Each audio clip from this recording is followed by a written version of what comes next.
Hi, everybody. This is Jeff Fowler, President of the Apartment Owners Association, and it is great to have you in the battle with us today. We're talking about Prop 13 and the battle over California property taxes. AOA, we've been around for almost 50 years, and our goal is to advocate for you, but also to make providing housing easier, more enjoyable, more profitable for you.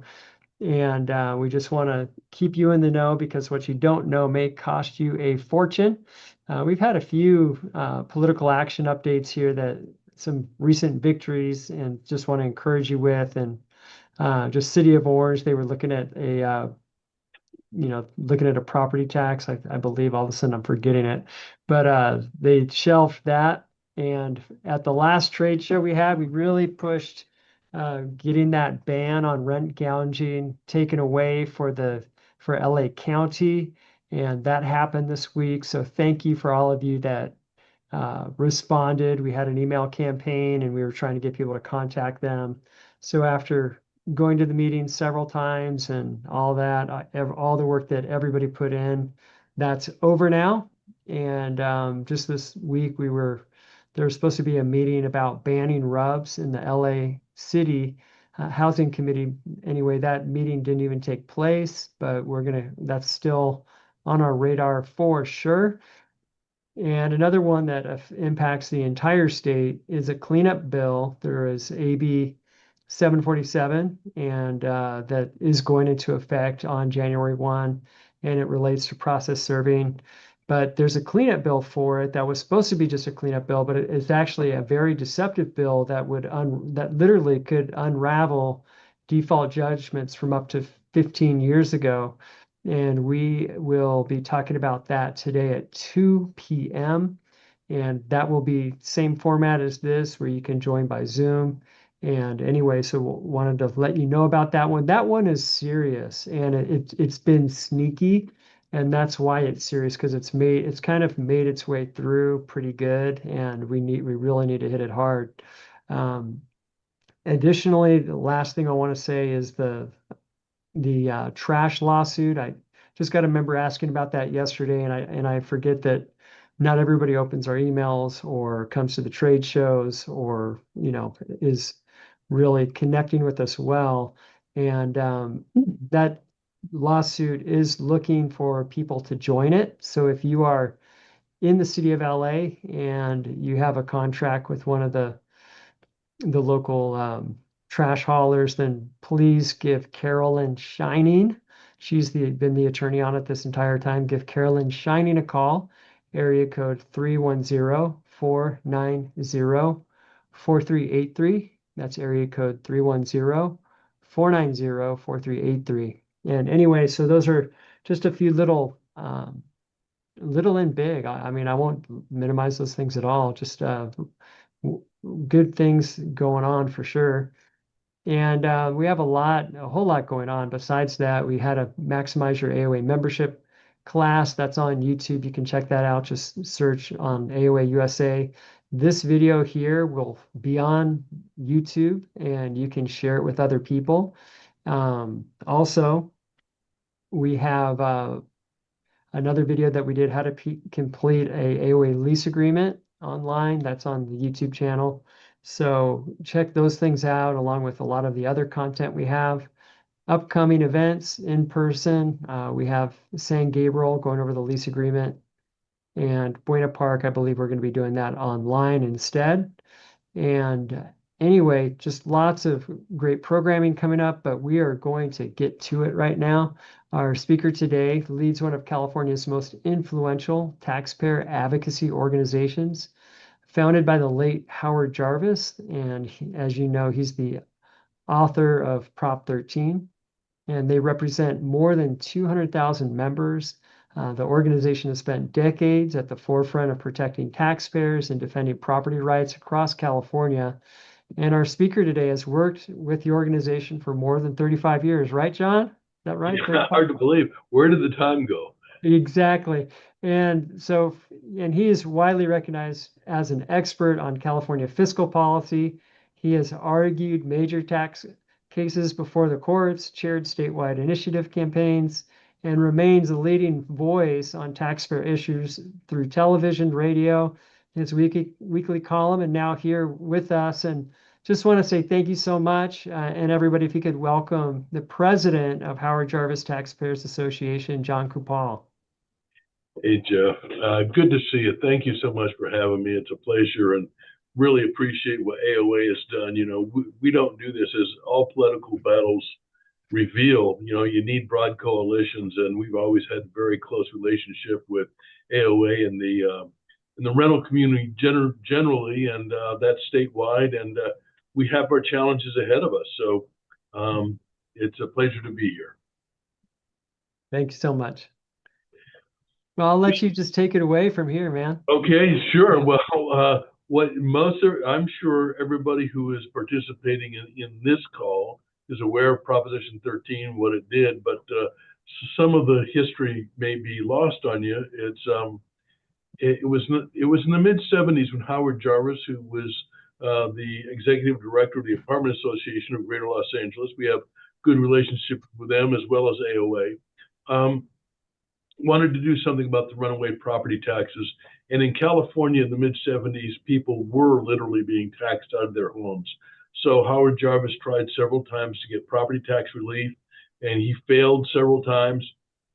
But in 1978 in June, after many frustrating efforts, the tax bills had just gone out, and people were seeing their tax bills triple, quadruple, or going even higher. And he put Prop 13 on the ballot. And even though it was opposed by virtually every organization, even the major corporations opposed it, certainly every labor group, every education group, it still passed by 66%. Now, the one thing I like to make clear is, even though California, as you know, is far more progressive than it was back in 1978, Prop 13 remains very, very popular.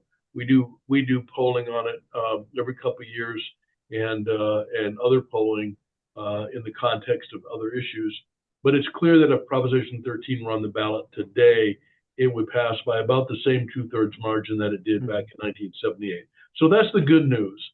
The other bit of good news I have, and we're hearing a lot about all these tax increases, the wealth tax, the ULA tax, which has been so destructive there in the city of Los Angeles.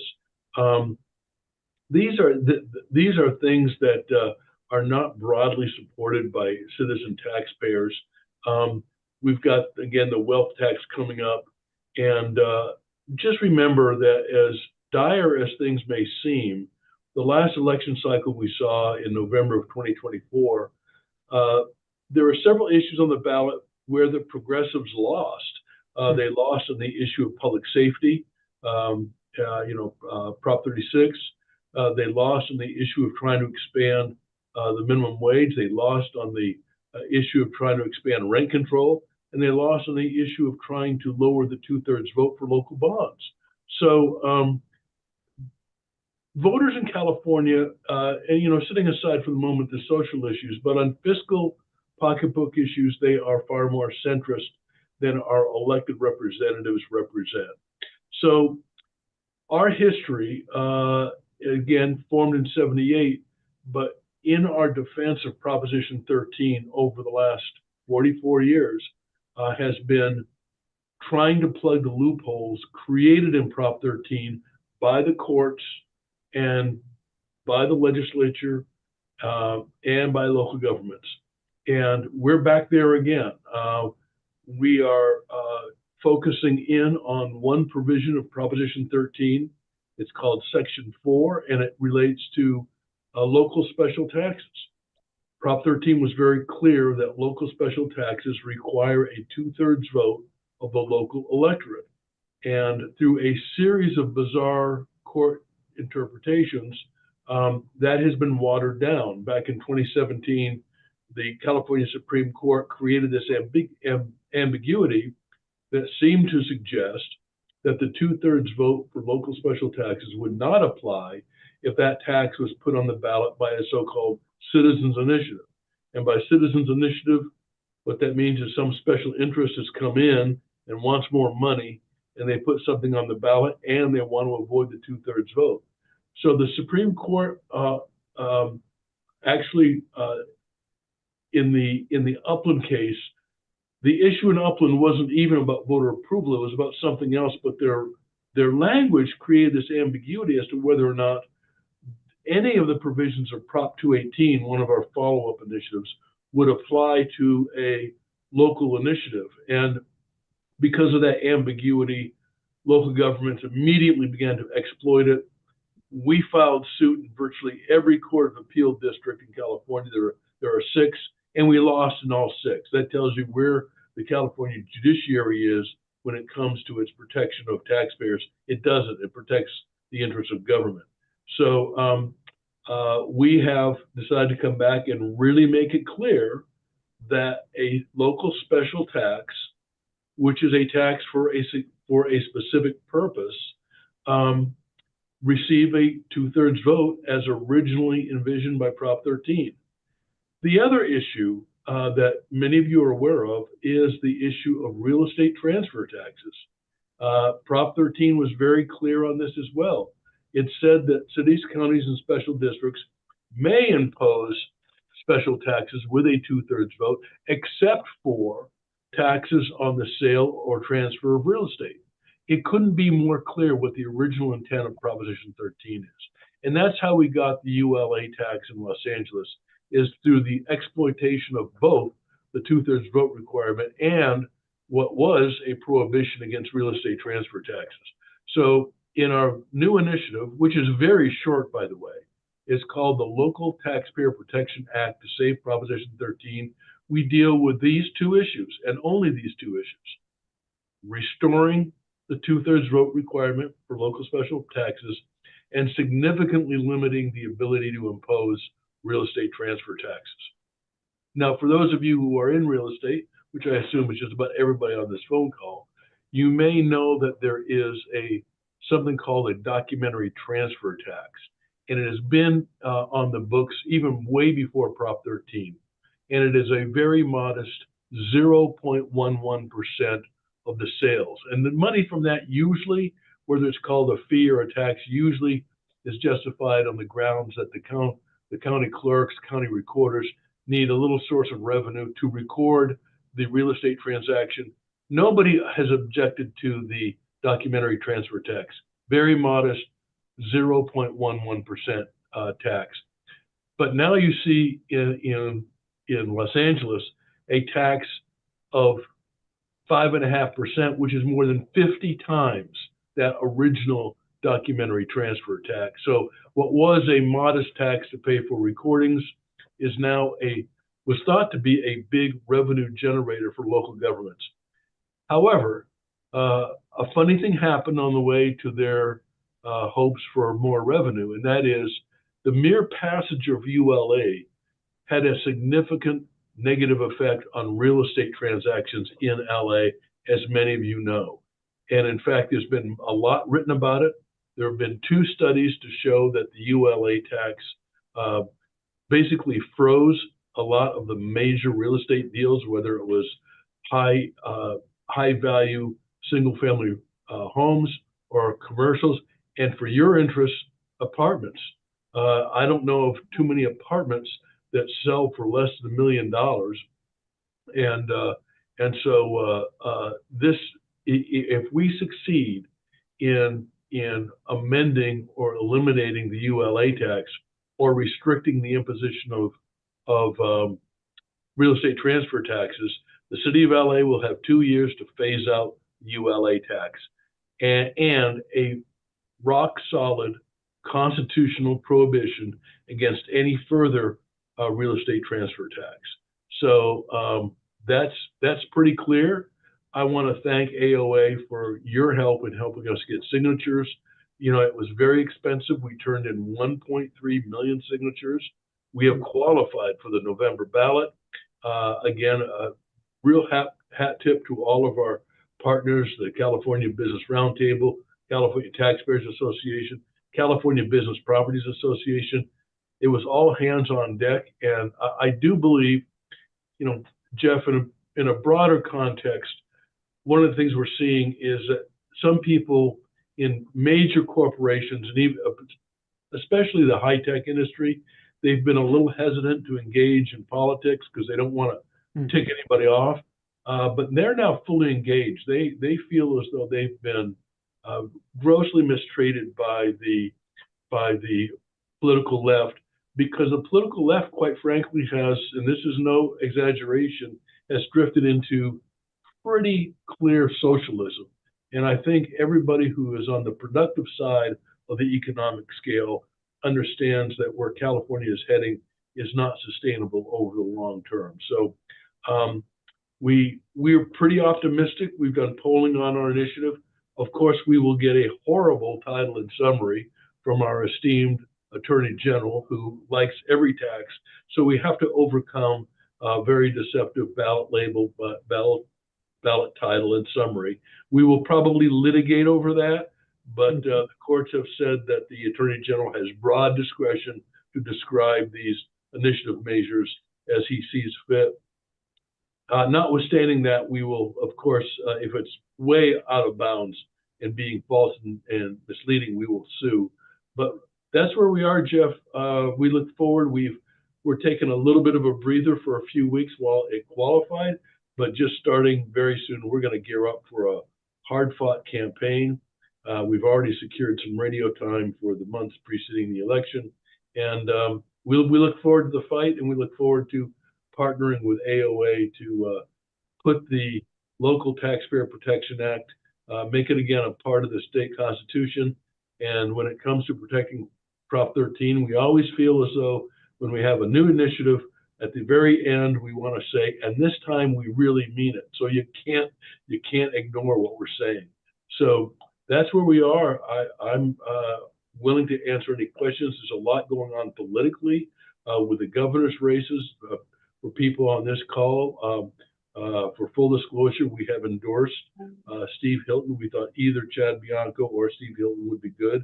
I'm particularly impressed with Steve Hilton and his outlook on economic issues and his optimism about how great California could be.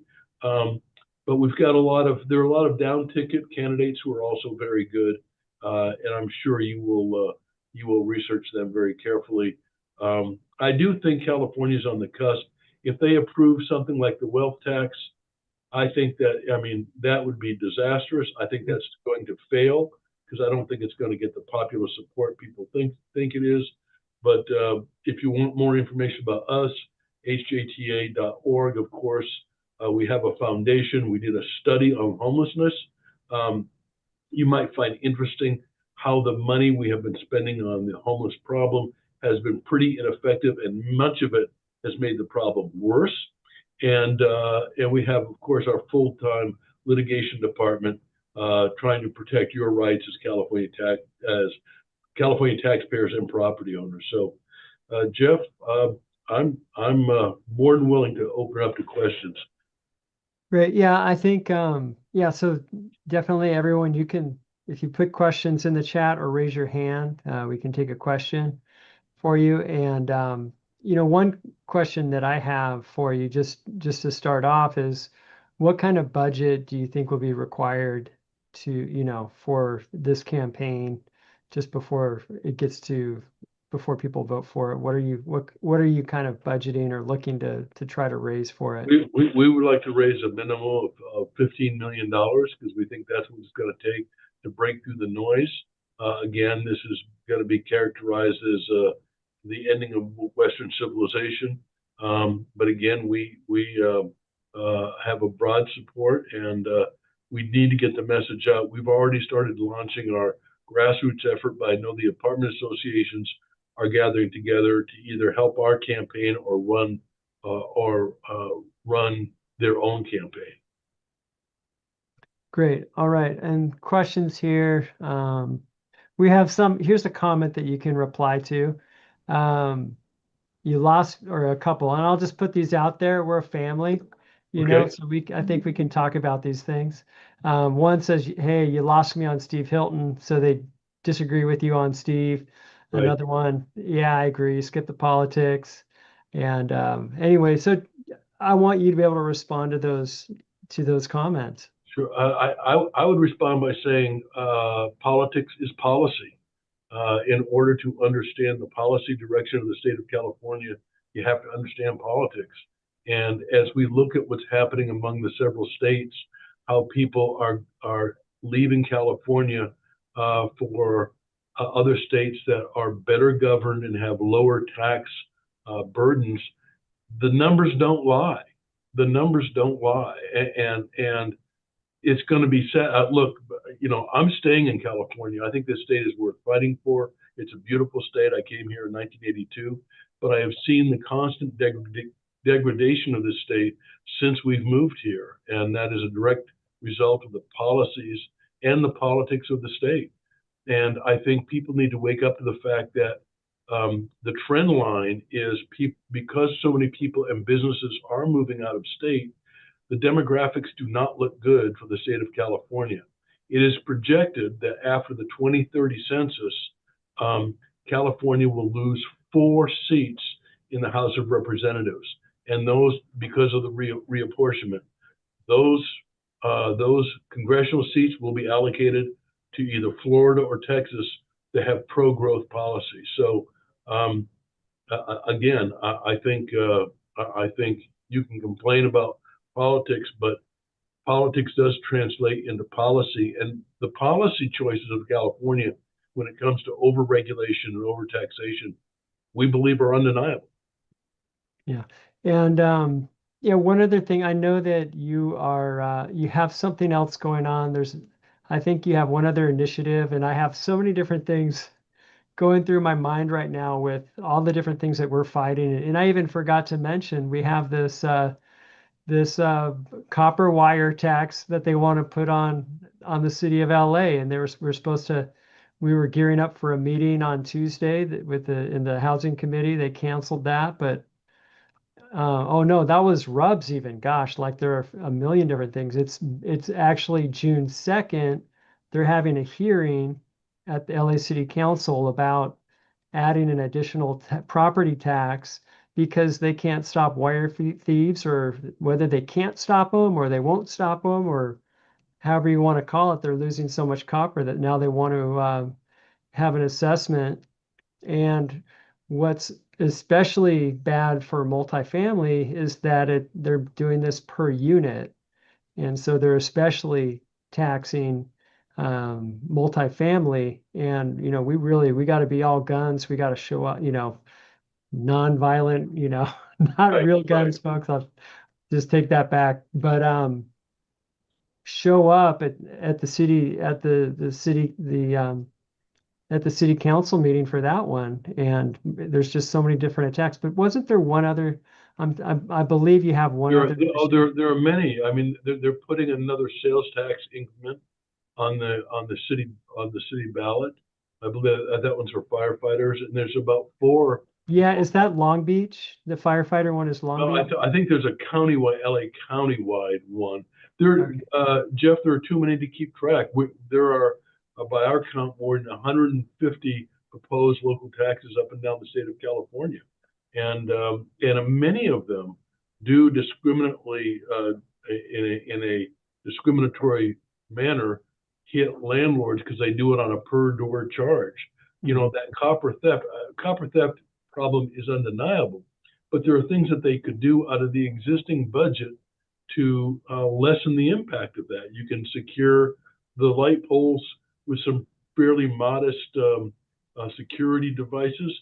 And the other thing is you could actually impose significant penalties on people who steal. Right now, you talk to your district attorneys or your county sheriff or police department, and they get frustrated when they arrest somebody for theft, and before they filled out the paperwork, the perpetrators are already back out on the street. This is a problem, the state of California, where people quite frequently don't feel safe walking down the street. So we think there are better answers than making productive individuals and businesses pay more. Yeah. And what was the name of the initiative again? It was Local Taxpayer Protection Act to save Prop 13. You don't have to say to save Prop 13, but we add that as a tagline. Local Taxpayer Protection Act. Protection Act. Okay, that Right. just kind of keep it there. And now we're getting a lot of stuff in the chat here, and yeah, and anyway, I won't like mention everything here, but I'll try to find questions. Did the legislature put a measure on the ballot to require a 2/3 vote that would negate your initiative? If so, will you also be doing a no on that measure? Yes, that's exactly right. Good question there. The legislature did pass a proposed constitutional amendment.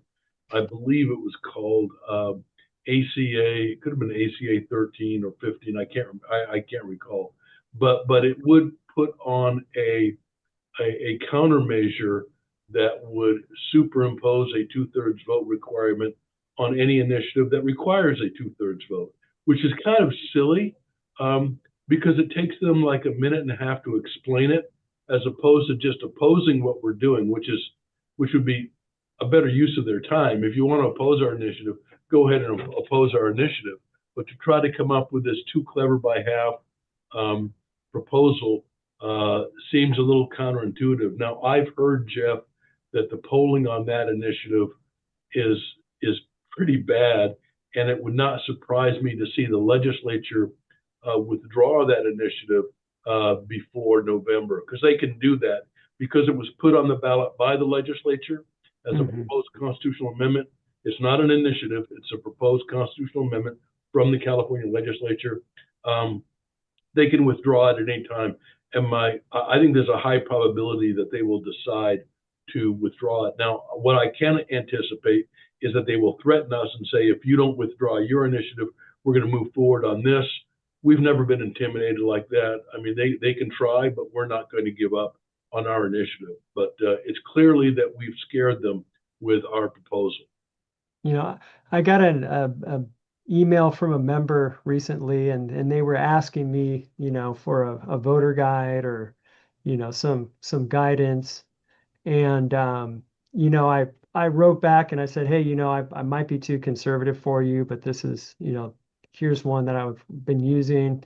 And then they wrote back and they said, well, there's blocks, there's voter blocks, the teachers unions and all these different unions, they put out voter guides, and other places put out voter guides. And he said, I really do need something. And he said, I think AOA should have something out there. And we did end up putting together a voter guide, and some of you are going to hate it, but at least take the judges, at least the judges, because and basically what I did is when it came to the judges, we found an eviction attorney, not even one that anyone here knows of necessarily. It's not someone that speaks for us all the time, but just someone who really researched the judges. And so that's, all those judges are on that voter guide. That's usually the one people get stuck on. I mean, if you hate Steve Hilton, you're going to hate him, and you're going to vote the way you want to vote on that one. But some of the other ones, what we try to do is find the ones that are against rent control and for property rights. And so really that's the filter for us, is who's going to protect housing providers, who's going to protect property rights, who's not going to raise taxes. Your deal is that. You guys have a voter guide too, I believe. Oh yeah, we do, and we do for the primary coming up. We're in the middle of voting right now, so people can go to our website at hjta.org and see our voter guide. Now, we don't take positions on individual judges because we don't have the bandwidth. We'll do what we do. We do the statewide offices, and we do legislative races, Senate and Assembly. We sometimes get involved in Board of Supervisor races when it's a big county or there's a particularly good or particularly bad person running for office. But the other office that we will endorse in is county assessors, because county assessors are charged with implementing Prop 13. Now, I know the assessor in LA County is Jeffrey Prang, and I've heard that a lot of people don't like him because he's very progressive. But I can say he's been good to us on protecting Prop 13. So again, HJTA is not a partisan organization. We will support progressives or anybody who protects property rights and Prop 13. So again, and poor Jeff, he was Jeff Prang was he was highly critical of that Proposition 19 that took away the intergenerational transfer protection between parents and their children, because that initiative really hurt, dumped it in the lap of assessors to implement it, and with very little direction, and that was very unfair. Great. Yeah, and that's cool. I think we have Jeff Prang too. So there, it's not like, yeah, it's not necessarily partisan. It's just what's going to help the industry, and Right. a lot of people can't look into it. And so we really deferred to the attorney, that really did a deep dive, and we double checked it with a couple other resources as well. And anyway, so if you want to see the AOA voter guide, and you can, vote however you want. We're not telling you you have to even look at it, but if you want to see it, go to AOAUSA.com and just type in voter guide, and boom, it will come up, and that'll be there for you to, and hopefully help you at least with the judges. And so that was a question from Jeff Garrett. Can you to share how to get the voter guide? And on your website, there's probably a big old button, and we're both talking about the same thing. We have the June 2nd, I believe it is. Yeah. That right? Yeah. So that one specifically. And so it's specific to that. And I know you guys put in a lot of work, and we really appreciate you. I mean, it's literally been decades. Yeah, Matthew Millman is saying, yeah, Cheryl Turner for seat 66. And anyway, so there's a lot of everybody, opinions. Everyone's got one, just like a belly button. Everybody's got one, and opinions is the same way. And we know everybody, we want to respect your opinions and your ideas. And we can respect each other to be different too. And let's see if there's anything else here. Somebody asked if we have a number yet. We do not have a number for our initiative. The numbers come out in late July, August. We'll have a number. It'll be proposition some number, but we don't have that right now. Okay, but you need money. We need resources. We definitely need money, and that would be through our initiative campaign. So that's an initiative committee separate from hjta.org. It's saveprop13.com. If you want to go right to it, you can get there via our website, but the actual campaign website is saveprop13.com. Great. Hey, thank you so much. And I just do want to say it again. I believe at 1 o'clock or 12, we're having another live stream, and we're covering AB 2042. John, I don't know if you've heard much about this. It was supposed to just be a cleanup bill, but what it does is it would allow someone to just say, I was not served. And that would completely undo like a summary judgment again. And so like literally people, they could go back and undo eviction cases and then go and get treble damages and all kinds of other stuff. Just even having to show up in court, it's going to cost you a few $1,000s, but if it goes that extreme, it gets even crazier. Yeah. And anyway, so there's another attorney that he found that language, he discovered that language in that bill, and he happens to be an AOA member. And anyway, so he's going to be speaking, and so I hope all of you can make that one. And I think all of you will agree on that one.